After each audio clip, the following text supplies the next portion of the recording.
Hola hermanos y hermanas de la iglesia Zoe, ¿cómo están?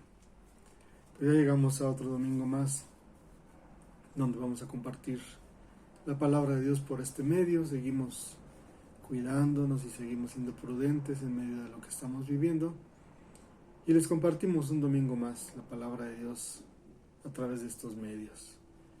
Hoy vamos a continuar con la serie de mensajes que estábamos viendo acerca de los pasos para ser feliz, o la forma para llegar a ser verdaderamente dichosos, o cómo llegar a ser felices realmente.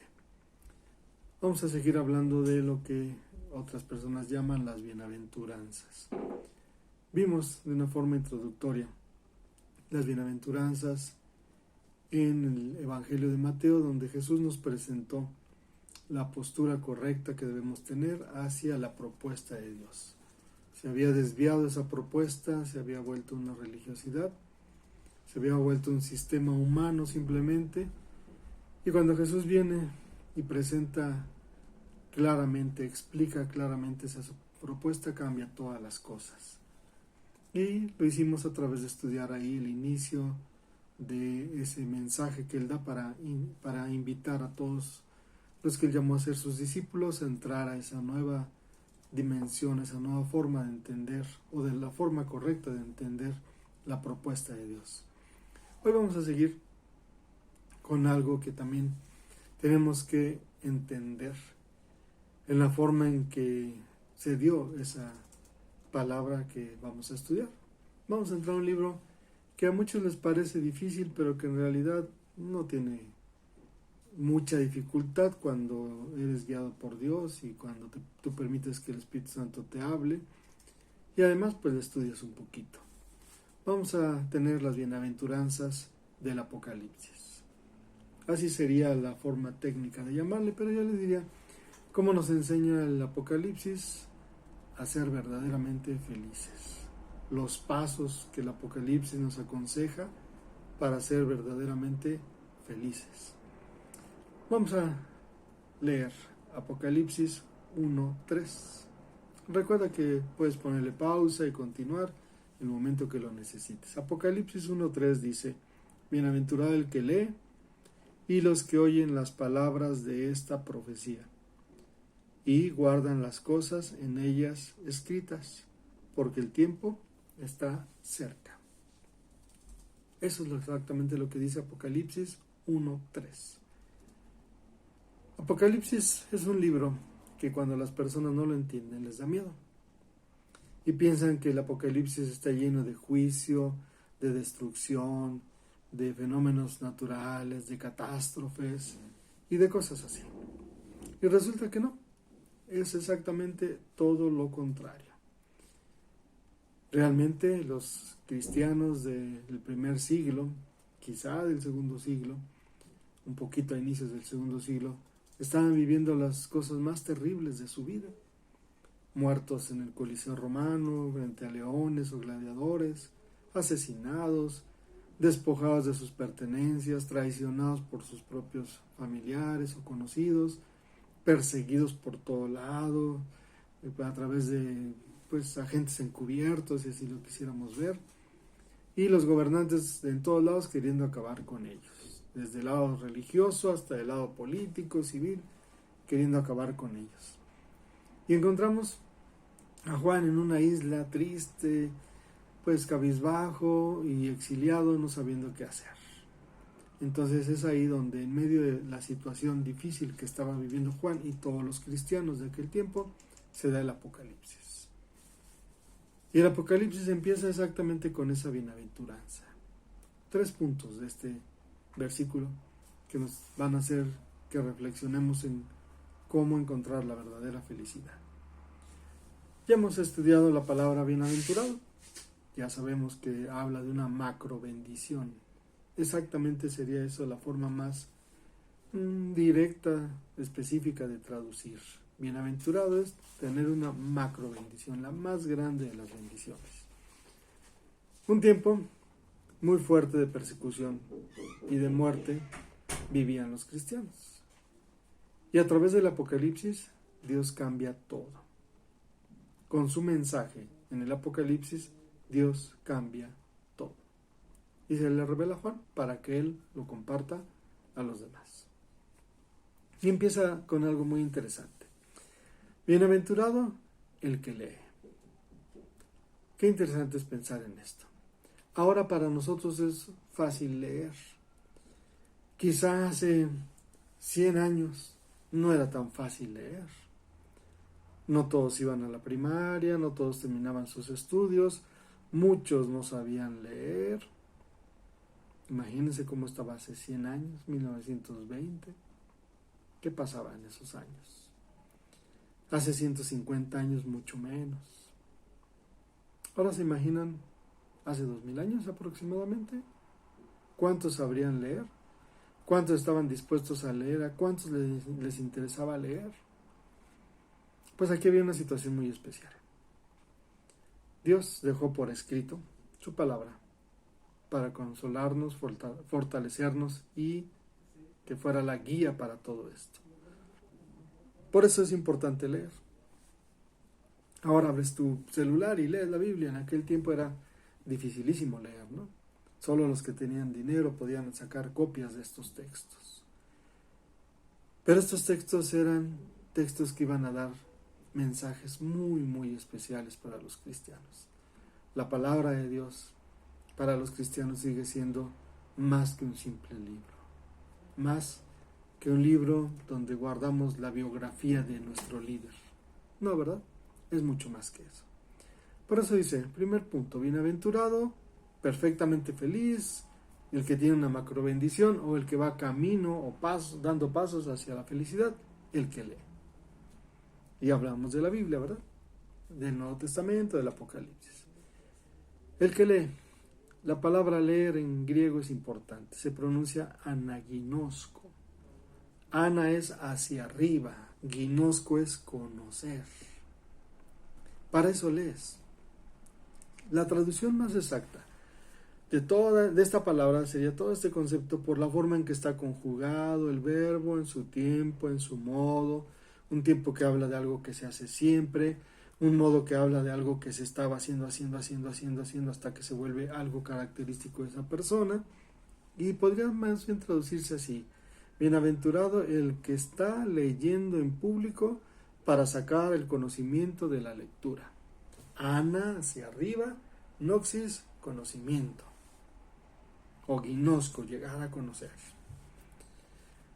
Ese es el que está leyendo.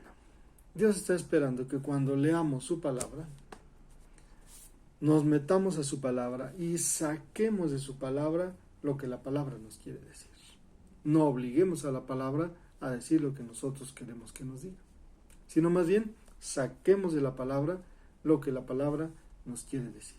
Y no hoy, sino hoy, mañana, pasado mañana, todo el tiempo, porque dice la traducción correcta de este verbo, el que está leyendo. No es el que lee una vez y ya, sino el que está leyendo hoy, está leyendo mañana, está leyendo pasado mañana, está leyendo en un mes, está leyendo en un año, está leyendo en 5 años, está leyendo. Ese es un participio en griego y en español. No más en griego, en español se llama de otra forma. Y el presente es siempre. ¿Sabes qué necesitas para ser bienaventurado?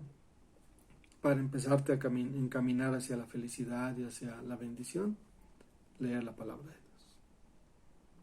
No cada 8 días, no solo cuando vas a la iglesia, no solo cuando te obligan a leerla, no solo cuando, bueno, pues hay que leerla, no, sino como algo que te alimenta día con día. Así como comes, cenas, desayunas, así es la lectura de la palabra de Dios. Pero una lectura comprensiva, porque ahí dice exactamente, les decía, Ana hacia arriba, ginosco, comprender. Hay que leer para comprender, hay que leer para sacarle lo que necesitamos sacarle. Así que si lees la Biblia y te preguntan, ¿leíste? Sí. ¿Y de qué trató? Eso no es, ¿verdad? Lectura continua de comprensión. Y dice aquí, por la palabra que se usa en el idioma original, pública. Entonces, es bienaventurado aquella persona que lee en público, como le estoy haciendo yo, como le hacen pastores, como le hacen misioneras, misioneros, maestros, tantas personas que leen en público la palabra de Dios para compartirla a quien la oye. Es bienaventurado el que lo hace, porque va a encontrar no tan solo bendiciones para los demás, sino para él mismo. Bienaventurado el que está leyendo en público para sacar el conocimiento de la lectura de la Biblia. Ese es el primer paso que nos da este versículo para alcanzar la verdadera felicidad. ¿Y saben cómo se complementa? También son bienaventurados los que están escuchando con atención para entender lo que se está leyendo. Todo eso es la traducción de los que leen, los que oyen. Otra vez, los que están escuchando con atención para entender lo que están leyendo. Esos son bienaventurados. Los que van a leer nada más y están sin entender, jugando, viendo para otros lados, cortándose las uñas, viendo en qué se entretienen mientras está la predicación, el mensaje, la clase, no pueden encontrar una bienaventuranza. Bienaventurados los que están escuchando con atención para entender lo que están leyendo, como tú le estás haciendo ahorita. Porque en la Biblia encontramos la palabra de Dios. Porque en la Biblia encontramos tantas cosas para el momento que lo necesitamos. Porque la Biblia seguirá siendo esa palabra de Dios que nos llena, nos satisface, nos bendice, es lámpara a nuestros pies, es esa miel dulce que nos da lo que necesitamos en el momento y a veces el regaño que necesitamos también. Primero, bienaventurado el que está leyendo en público para sacar el conocimiento de la lectura. Segundo, bienaventurados los que están escuchando con atención para entender lo que están leyendo. Y también escuchando es un verbo que habla de escuchando. Están siempre escuchando. Aunque te digan, ya, ¿qué tanto vas ahí? Escuchando. En la forma en que está conjugado ese verbo, en su tiempo y en su modo, es estoy escuchando, con atención, porque no solo oigo ruidos, sino escucho bien los sonidos que percibo y entiendo esos sonidos. No solo oigo murmullos, ¿no?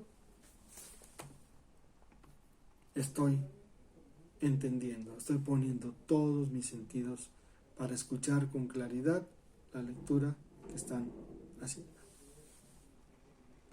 Tercero, que es el cierre de todo esto, también son bienaventurados, o se complementa al ser bienaventurados, los que guardan. Esa es la clave. No puede ser nada más leerse, no puede ser nada más escucharse, porque si en verdad lo leíste con atención y con el deseo de buscar la enseñanza que tiene esa lectura, si en realidad escuchaste poniendo toda tu atención para ver qué hay de enseñanza en eso que están leyendo, la consecuencia lógica, la consecuencia siguiente, natural, lo que debería seguir de forma que tiene que seguir es guardar las enseñanzas. La palabra en el idioma original para guardar es también un participio presente. Así está leer, así está escuchar y así está guardar. Los tres conjugados en la misma forma. Algo que haces. ¿Qué está haciendo siempre? Leyendo, escuchando, guardando. Leyendo, escuchando, guardando. Leyendo, escuchando, guardando. Leyendo, escuchando, guardando. Leyendo, escuchando, guardando. Entonces la traducción sería: bienaventurados los que están considerando muy valioso lo que se está leyendo de la palabra de Dios. Guardar es atesorar. Lo que consideras un tesoro, lo guardas bien guardado. En ese sentido, no de que no lo compartas con nadie más, sino lo guardas porque lo consideras valioso. ¿Tú consideras valiosa la palabra de Dios? ¿Escuchas con atención la palabra de Dios? ¿Lees públicamente a otros la palabra de Dios para compartirles lo que en esa palabra se dice? Eres bienaventurado. Estás camino a la felicidad. Quizá no al 100% en esta tierra. No hay ausencia de problemas, no hay ausencia de dolor, no hay ausencia de todo esto mientras estamos aquí.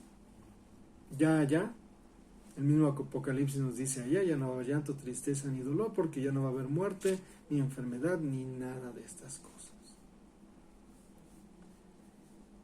Entonces dice, 3 cosas en un solo proceso.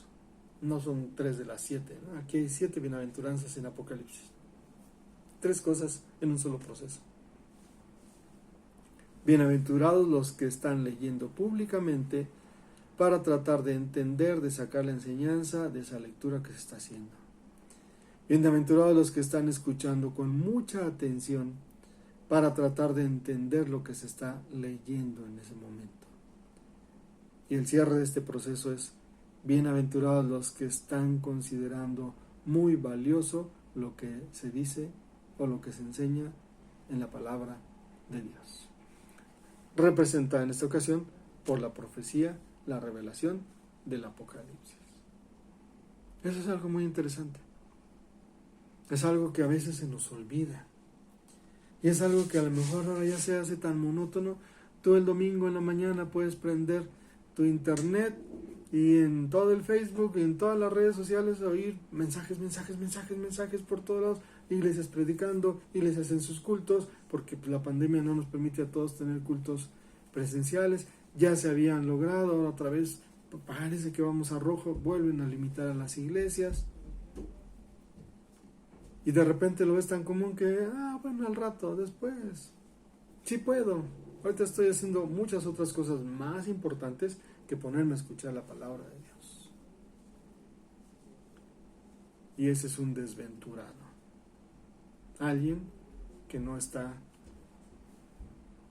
dispuesto a recibir esa macro bendición.